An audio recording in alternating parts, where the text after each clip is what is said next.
there's a California 2019 edition of the record. It's awesome, and it's like it's filled with all the art and like this replica of one of the guns, and it's got all this really cool stuff in it. But one of the things that's in it is we had all these great songs that didn't make the record, but we still felt that they were amazing songs, and they scratched a real good itch for us. And I think a lot of the reasons because the last track, Vampire Money, did it so well that there was going to be no other song really on the record like that. You know, Black Dragon had to go but only because Vampire Money was much better to us, you know. So we said, well, what are we going to do with this stuff because it's so fun, you know. So I made up a band name called The Mad Gear and Missile Kid because we've been playing Final Fight a lot. Yeah. There's a gang in that called Mad Gear. Gang, yeah. And we just recorded these super trashy songs, and so you're going to get it's a little EP that you get within the box set from this band called The Mad Gear and Missile Kid, which if you look at the trailer, their show flyers are up on the diner and in Dr. D's lair. So I think Rob loved the Mad Gear stuff so much he said like, why don't you guys do a full length next year? And then and I was really excited by that because one of the things you don't get to do, you get disconnected sometimes if all you're doing is playing arenas. At a certain point, that's all that happens because your tour's big, but I would get bored and we'd have days off and I'd be like, oh, it'd be great if we had a fake band or another band that we could just play clubs in or bars. And so I think that'll happen. I think the mandatory uniform for Mad Gear is short shorts. Short shorts. Yep. So it's only because I was on this fucked up short kick for like 2 weeks because it was so hot here. We had a heat wave and I was just wearing like the shortest shorts. The shortest. They make people uncomfortable and then eventually I stopped wearing them. That's awesome. What will we sound like in 2019? Because I did think of that when we were going to start saying that this was set in 2019.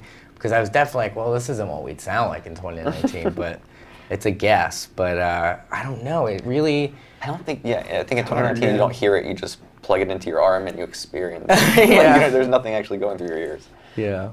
It's hard to say because we take a long time to make records, and I'm actually now really proud of that. I don't think that'll ever change, and I think, but because of that, I think the fans of the band and other people that listen to it, they get a high level of quality from that. So what year is it now?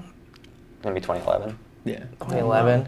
We might be 2 records ahead at that point. And we might be on if this is the 4th, 5th, maybe we'll be on the 6th. So I don't know. It's really hard to say.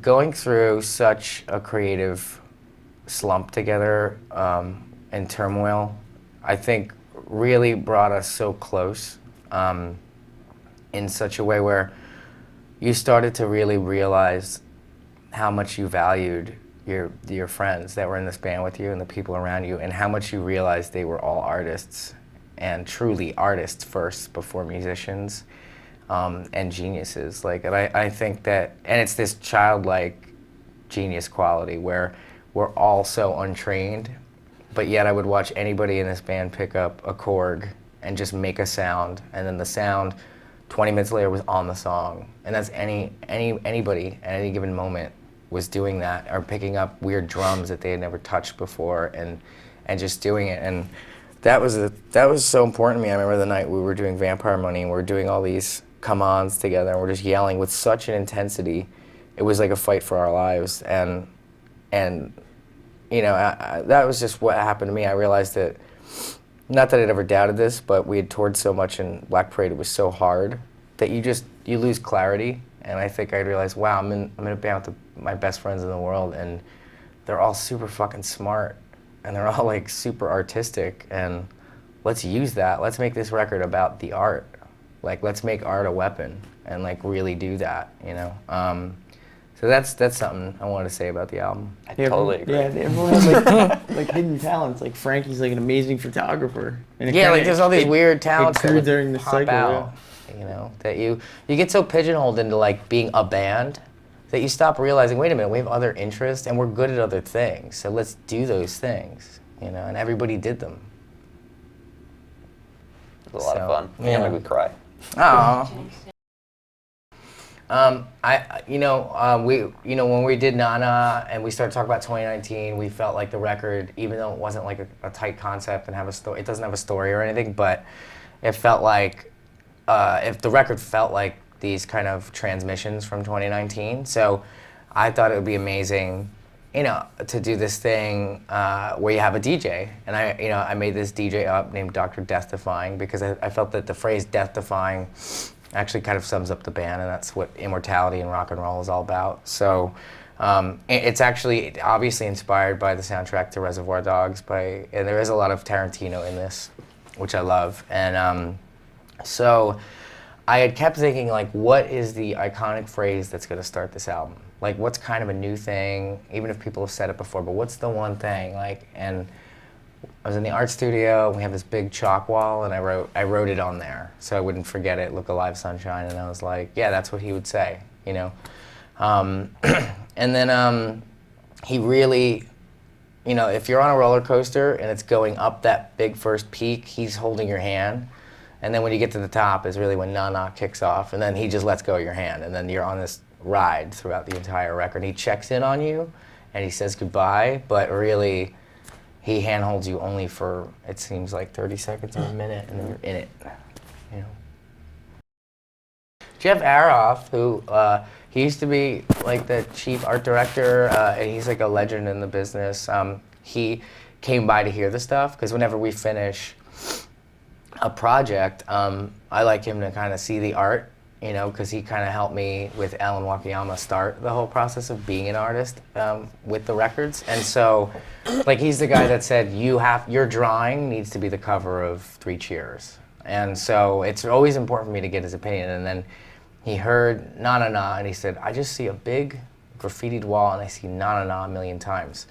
And he goes, I think you should also use that many na-nas in the song. I think that should be the full title.